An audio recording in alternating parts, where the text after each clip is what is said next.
زبانی دعوے اور ضمیر کی آواز۔ بڑا اچھا موسم ہے اور بڑے اچھے دن ہیں، لیکن جو خوشی دلوں کے اندر ناچتی ہے اور چہروں پر رقص کرتی ہے وہ عام لوگوں میں مفقود ہے۔ پتہ نہیں اس کی کیا وجہ ہے۔ کسی سیانے سے پوچھیں تو وہ بھی اس کی وجہ بیان نہیں کر سکتا، کسی اکانومسٹ سے پوچھیں تو وہ اپنی تمام علمیت کے باوجود یہ نہیں بتا سکتا کہ ایسا کیوں ہوتا ہے۔ ہماری انسانوں کی بھری بھری دنیا میں ایسا کیوں ہو رہا ہے؟ سب کچھ ہوتے ہوئے بھی مفہوم، مغموم، ملول، پریشان، درد مند رہتا ہے۔ لیکن میں سمجھتا ہوں کہ یہ دن بھی کچھ سکھانے کے لیے ہوتے ہیں۔ جب آدمی سیکھ جاتا ہے، کچھ حاصل کرتا ہے، چھوٹی چھوٹی باتوں سے بڑی بڑی باتیں پھر آپ کے سامنے آتی ہیں، بشرطیہ آپ غور کریں۔ رمضان شریف سے پہلے کا ذکر ہے۔ میں اپنے گھر میں بالکل اکیلا تھا۔ ایک عجیب و غریب آواز سنی جو پہلے کبھی سنائی نہیں دی تھی۔ وہ آواز کچھ پرندے کی سی لگتی تھی، کچھ مشین کی سی تھی، کچھ شاید سیارے کے اوپر سے، کچھ کک کک کوکو۔ میں بڑا پریشان ہوا۔ میں نے صحن کا چکر لگایا، آواز بدستور آ رہی تھی۔ پتہ نہیں چل سکا کہ کہاں سے آ رہی ہے۔ اب میں باورچی خانے کا چکر لگاؤں، کوٹری کا چکر لگاؤں، وہاں جہاں بانو کھانے پینے کا سامان کی سوکھی رسد رکھتی ہے وہاں بھی کک کک کی آواز آ رہی تھی۔ اب مجھے لگا یہ آواز میرا پیچھا کر رہی ہے، میں جس طرف جاتا ہوں وہیں چلی آتی ہے۔ اب خاصا پریشان ہوا، اور اس عمر میں آدمی چھوٹی چھوٹی باتوں پہ زیادہ پریشان ہوتا ہے۔ وہ اتفاق سے میرا بیٹا اپنی فائل گھر بھول گیا تھا، دفتر سے آیا تو میں نے کہا دیکھو یار تمہیں عجیب سی آواز آ رہی ہے، رک جاتی ہے پھر دیر تک نہیں آتی۔ کہنے لگا وہ گھبرانے کی بات نہیں ہے، یہ آواز ہماری سڑک سے پچھلی سڑک پہ جو سرونٹ کوارٹر کی جو کالونی ہے نا، ادھر سڑک بن رہی ہے، وہ اس طرف سے آ رہی ہے یہ، اور زمین کو ہموار کرنے والے بلڈوزرز کی آواز ہے۔ تو میں نے کہا بلڈوزر کی آواز تو اور طرح کی ہوتی ہے۔ کہیں گے نہیں جی ابو، جب یہ ریورس کرتا ہے تو یہ مخصوص ان کی آواز دیتا ہے تاکہ خطرے کے طور پہ دیکھو پیچھے کوئی ہے تو نہیں، وہ محتاط ہو جائے۔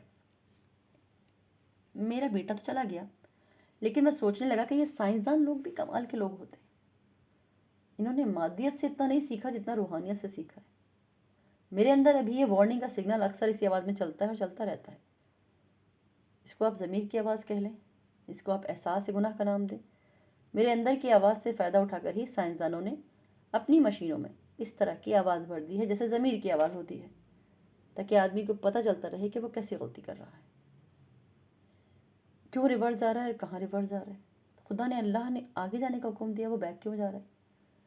میرے ذہن میں یہ ساری باتیں آئیں تو بہت گزشتہ باتیں اور کیفیتیں جو آدمی کے ذہن پہ طاری ہوتی ہیں وہ طاری ہو گئیں۔ مجھے اللہ کی ایک بات یاد آئی جس کی میں نے ہمیشہ حکم عدولی کی، اس کو نہیں مانا۔ وہ یہ کہ اللہ کہتا ہے کہ وہ کیوں کہتے ہو جو کرتے نہیں، اور بہت دفعہ کہا۔ میری کیفیت رہی، شاید میرے ساتھیوں کو بھی پتا ہو کہ جب ہم اسٹیج پر بیٹھے ہیں یا گھر والوں یا دوست احباب میں بات کرتے ہیں تو ضرور ایسی باتیں کرتے ہیں جس پہ ہم عمل نہیں کرتے۔ میرے ایک استاد تھے، میں خود بھی ایک ٹیچر ہوں، وہ میرے طلباء اور اپنے ساتھیوں سارے ملنے والوں کو اکثر بتاتے تھے کہ جی نبی کریم اپنا کام اپنے ہاتھ سے کرتے تھے، اپنے کرتے کو خود پیوند لگاتے تھے، اپنے جوتے گانٹتے تھے، جگہ صاف نہ ہو تو جھاڑو دیتے تھے، کبھی کوئی کارکن یا کارندہ یا خادم ہو تو کبھی جگاتے نہیں تھے۔ لیکن جب میں آپ سے اکثر پوچھتا ہوں کہ جی وہ بشیرہ کہاں ہے، تو پتہ جی سویا ہوا ہے، تو وہ کہتا ہے جی جگہ اس کو بولو میرے لیے چائے کی پیاری لا کے دے۔ تو میری طرح میرے بعد آنے والے بھی استادوں نے بڑی باتیں کی ہیں جوتا گاڑنے کی اور پیوند لگانے کی، لیکن میں نے کسی استاد کو اسکول میں دیکھا نہیں جس نے اپنی قمیض کو پیوند لگایا۔ ہم یہ کہتے ضرور ہیں، لیکن کتنی بری اور نقصان دہ بات ہے کہ میرا عمل نہیں ہے، میں زبردستی دھکیلے جاتا ہوں۔ تو آپ اس پر عمل کریں، میں قبول کروں یا نہ کروں، یہ تکلیف دہ بات ہے۔ پچھلے دنوں میں ٹی وی پر ایک تقریر سن رہا تھا۔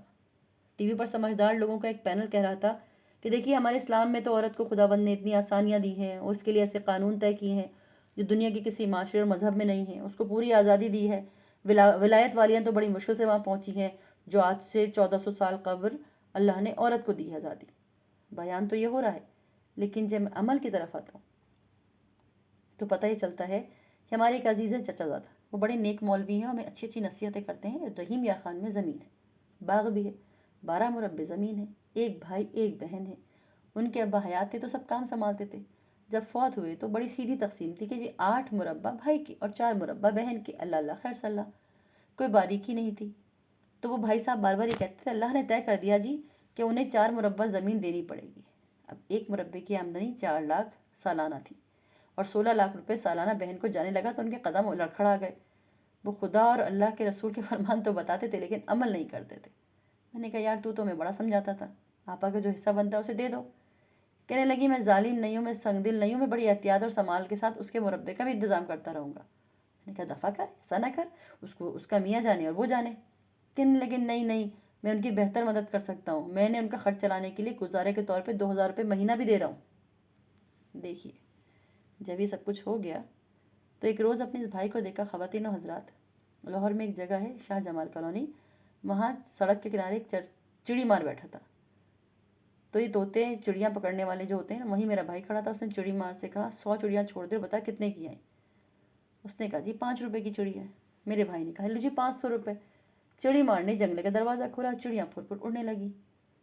میں گاڑی میں بیٹھا دیکھ رہا تھا۔ پھر اس نے طوطے کا پوچھا، اس نے کہا 25 روپے کا۔ 10 طوطے بھی چھڑوا دیے۔ ابھی پیسے دے کر میرا بھائی سمجھ رہا تھا کہ اس نے اللہ کے حکم پر عمل کر لیا۔ اور جو لوگ سب بیٹھے تھے وہاں، جو سب دیکھ رہے تھے، اور کہنے لگا کتنا نیک دل آدمی ہے جو جانوروں پر اس قدر رحم کرتا ہے، بندوں پہ کتنا کرتا ہوگا۔ اس طرح کی کوتاہیوں میں ہم سب شامل ہیں۔ کسی نہ کسی طور پر میں زور لگاتا ہوں اور کوشش کرتا ہوں کہ یا اللہ ایسی کوئی بات منہ سے نہ نکلے، لیکن یہ کیسے ہو سکتا ہے؟ جو بندہ محفل میں بیٹھا ہے وہ معتبری کے لیے، اسی لیے تو کہ اس کی واہ واہی ہو، اس کے عمل کو دیکھنے کون جاتا ہے؟ آدمی بڑی مشکل میں ہو جاتا ہے۔ میں نے شاید آپ کو پہلے بھی یہ قصہ سنایا تھا۔ ہمارے اسکول میں 2 لڑکے آپس میں لڑ پڑے، پرنسپل نے انہیں اسکول سے نکال دیا۔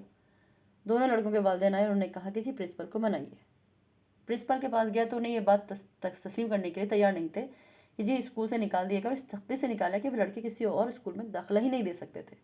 ان کا کریئر تباہ ہو گیا۔ ہوا یہ کہ پریئر کے وقت ایک نے دوسرے کو دھکا دیا، بچے لڑ پڑے۔ میں نے پرنسپل سے درخواست کی کہ آپ انہیں معاف کر دیجیے، تو کہنے لگے ہاں جی اپنے بچوں کو معافی کا درس تو دیتے ہیں ہم۔ تو میں نے کہا سر جب تک آپ معاف کرنے کا علم عطا نہیں کریں گے، انہیں لفظ کے معنی کیسے سمجھ میں آئیں گے؟ آپ انہیں آگے بڑھنے کا، مقابلہ کرنے کا سبق سکھاتے ہیں تو معاف کرنا بھی سکھا دیجیے۔ یہ کیسے آئے گا؟